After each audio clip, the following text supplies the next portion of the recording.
हम जब योगी जी के सामने इलेक्शन लड़ेंगे तो भारी संख्या में मुझे बहुत सारा प्यार मिलेगा। देखिए, इलेक्शन लड़ना कोई बड़ी बात नहीं है और इलेक्शन लड़ाना ज्यादा बड़ी बात है। मैं इस चीज पर सपोर्ट करती हूँ। बाकी अगर इलेक्शन लड़ने वाली बात होगी तो मैं किसी सीट से नहीं लड़ूंगी, योगी जी के सामने लड़ूंगी। कि मुझे नहीं पता कि कौन किससे डर रहा है। बाकी कांग्रेस बोलना सिखाती है, कांग्रेस आजादी सिखाती है, कांग्रेस ये हमें दबाना नहीं सिखाती, कांग्रेस सच को उठाना सिखाती है।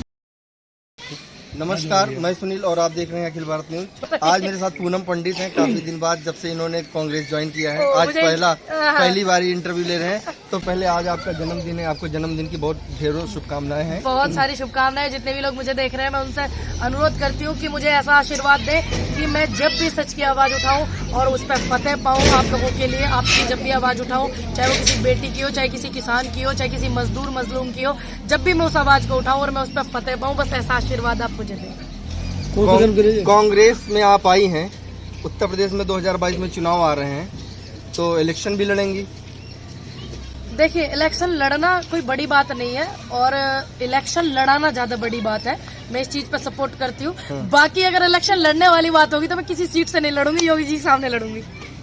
जैसे अरविंद केजरीवाल जी मोदी जी के सामने लड़े तो उसी हिसाब से। देखिए, उस हिसाब का तो मुझे पता नहीं, ना मुझे इतना राजनीति का ज्ञान। अरविंद केजरीवाल जो है वो काफी पढ़े लिखे व्यक्ति हैं, बहुत सुलझे हुए हैं। बाकी मुझे इतना पता है कि मुझे इलेक्शन लड़ना नहीं है। और दूसरा, योगी जी के सामने तो मुझे कोई बिल्कुल भी नहीं लड़ाएगा। दुखी हो जाएंगे लोग इसको योगी जी के सामने लड़ा दोगे तो अच्छी बात है कि कुछ करो न करो, आदमी को दुखी तो कर दो। पर हमें ये भी पता है कि हम जब योगी जी के सामने इलेक्शन लड़ेंगे तो भारी संख्या में मुझे बहुत सारा प्यार मिलेगा। बाकी मेरा खुद का निजी विचार जो है वो इलेक्शन लड़ने का नहीं है। बाकी अगर मौका मिलेगा तो मैं योगी जी के सामने लड़ूंगी।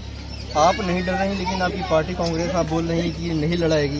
कांग्रेस डर रही है क्या योगी जी से? देखिए, मुझे नहीं पता कि कौन किससे डर रहा है। बाकी कांग्रेस बोलना सिखाती है, कांग्रेस आजादी सिखाती है, कांग्रेस ये हमें दबाना नहीं सिखाती, कांग्रेस सच को उठाना सिखाती है। जिस जमाने में हमने जन्म लिया, हमारे माँ बाप ने जन्म लिया, उस जमाने में कांग्रेस थी। कांग्रेस में भारत एक सिखाती है, कांग्रेस भारत भाईचारा कांग्रेस सिखाती है। ये जात धर्मवाद में बांटना कांग्रेस नहीं सिखाती। तो मुझे नहीं लगता कि कांग्रेस लड़ाएगी कि लड़ाएगी, लेकिन मौका मुझे मिलेगा के सामने। जी, सत्ता में नहीं आती। जब कांग्रेस आपको इतना सब कुछ, सत्ता में नहीं आती। जब कांग्रेस आपको इतना क्या सब बोल कुछ, रहे हैं? कांग्रेस जब इतना सब कुछ आपको सिखाती है, देश को दुनिया को बताती है भाईचारा, एक दूसरे से मिलकर रहना, तो कांग्रेस सत्ता से दूर क्यों है?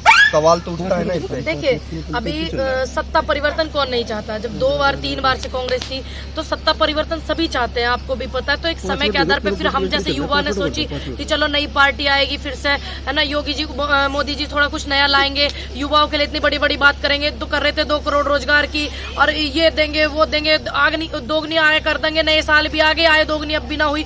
तो हम सब जो है उसमें भ्रमित हो गए, जो कि हमारा जो योगदान बहुत ज्यादा रहा, उसमें हमारा जो यूथ है उनका बहुत योगदान रहा।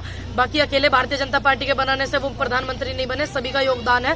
तो हम भ्रमित हो गए थे। तो अब सत्ता परिवर्तन भी लोग करते हैं, तो अब फिर से जनता बदलाव चाहती है। आपको लगता है कि योगी जी के सामने लड़ने के बाद आपको लगता है कि जमानत जब्त होगी, या कुछ ऐसा डर नहीं लगता आपको? नहीं, मुझे बिल्कुल भी डर नहीं लगता, क्योंकि मुझे सबसे पहले उस ईश्वर पे विश्वास है और दूसरा इस धरती के ईश्वर पे विश्वास है, जिसको प्रताड़ित किया है भारतीय जनता पार्टी के लोगों ने, यानी कि किसानों ने और युवा जोश ने।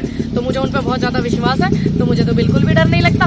लेकिन हाँ, ये वाला सवाल एक बार आप योगी आदित्यनाथ जी से भी पूछ लीजिएगा, तो थोड़ा आप अच्छा महसूस करोगे। मैं बिल्कुल अच्छा पूछूंगा। आपने बोला आप हमेशा से किसानों की बात करते हुए ही आपकी पॉपुलरिटी आई है, आपने पॉपुलरिटी गेन की है, तो किसानों की पार्टी को छोड़ के आप कांग्रेस में कैसे चली गई? इसके पीछे कोई अहम मुद्दा हो या कुछ? जी बिल्कुल, बहुत बड़ी बात है। देखिए, किसानों की जो पार्टी है वो क्षेत्रीय पार्टी है, आपको भी पता है। आप RLD की बात कर रहे हो, मुझे अच्छे से पता है।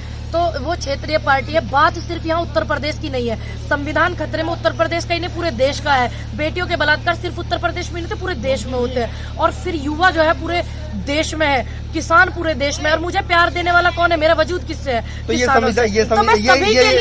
मेरी नजरों में बेहतर ऑप्शन लगा कांग्रेस। ये संविधान अभी जब से मोदी सरकार आई है, योगी सरकार आई, तब से संविधान खतरे में हुआ, या संविधान पहले भी खतरे में रहा कांग्रेस के टाइम पे, सपा के टाइम पर, और या दूसरी टीमों के टाइम पर? देखिए, बिल्कुल रहा, लेकिन बदलाव हम जैसा यूथ करेगा।